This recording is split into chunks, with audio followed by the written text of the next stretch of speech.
Alright, today we're going to do just a quick little simple project. So I had a floor lamp that somebody gave me about a decade ago, and it was always wobbly. It would never get tight. It was always falling over. And I'd tighten the nut on the bottom, and it would never stay tight, and I never knew why. Now I know why. This is the base for it that gives it the weight so that it will remain upright. Basically all these years I've been tightening it, and it's just been crushing the plaster until finally today the plaster just completely broke and the whole thing fell apart. And this plastic is like, they could not have used cheaper materials on this. If they had just put a plastic plug in the center, I don't know. Seems like they could have done something. Still, 10 years isn't bad. So what we're doing is we're reworking the hardware for the lights. Is actually pretty nice. These are all still tight. They have a rotate, and they have a they can go in two different angles.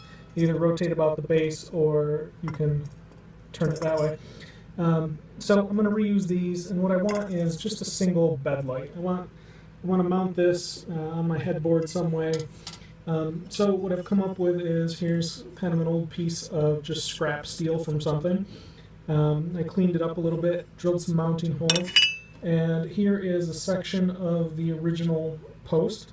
I've cut that off, and I've left it long enough that I'll be able to put the wires back up in here, and this will be the container for, fire control kind of thing, sparks, whatever.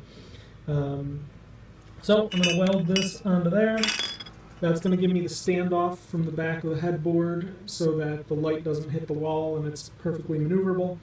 And then we'll spin a small plastic plug to put up in here as kind of like a strain relief. That way we can, well, you'll see it in a minute. Alright, we'll be back. I know I've mentioned it before, but I'll say it again. Having a variable height table like that is amazing for like welding and stuff. It's like the perfect, and you can just set it up to whatever height you need for whatever you're welding. Gives you a great platform. Cleaned up the welds a little bit, gave it a quick spray paint, and I think that will fit the bill good enough. Alright, so we've turned a nylon plug that's about 9 thousandths over the internal diameter, so that'll jam up in there. We have a knot so that it's strain relief, so if somebody yanks on the cord, and it's not going to start pulling on the connections themselves. And then to secure the plug, even though it's a press fit into the tubing, and the tube will probably expand a little, I'm still going to put one or two of these little plastic screws in from the back, and they are not long enough to hit the wire anyway. Alright, although maybe I should drill those before I have the cord in. We'll see. Figured I'd give you guys a little action shot of making the top end plug. We'll see if the nylon holds the paint, otherwise we'll have to switch to wood. So we'll just spin this down real quick. I already have it set for the final pass.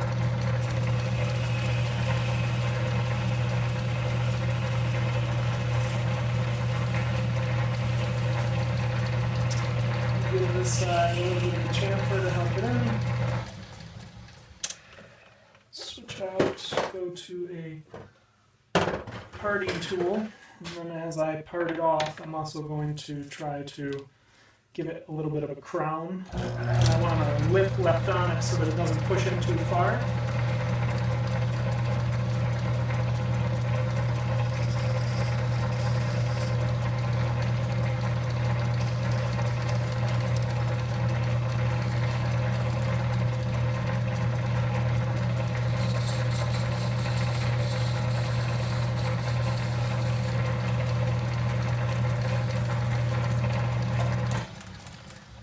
Well, that's not really the way I wanted to turn the crown, but it would have been better. I might still switch that around. You can see, I don't know, it's not too bad. I think I'll put it back in the lathe this way and do the crown the right way.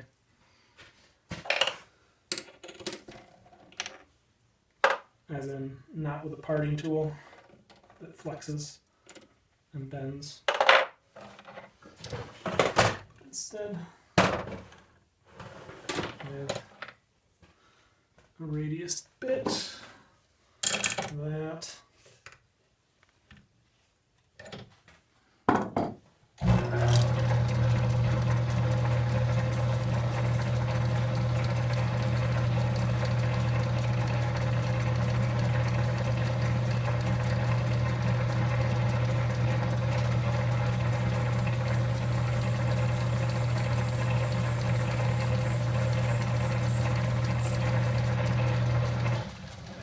That's good enough. Not quite. So let's see, here is our final profile.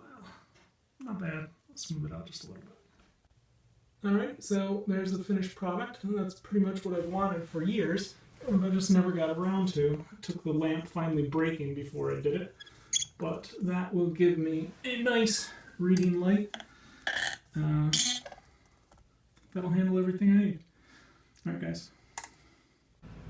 Alright, today we're going to do just a quick little simple project. So I had a floor lamp that somebody gave me about a decade ago, and you know, it was always wobbly. It would never get tight. It was always falling over. And I'd tighten the nut on the bottom and it would never stay tight, and I never knew why. Now I know why. This is the base for it that gives it the weight so that it will remain upright. Basically all these years I've been tightening it and it's just been crushing the plaster until finally today the plaster just completely broke and the whole thing fell apart.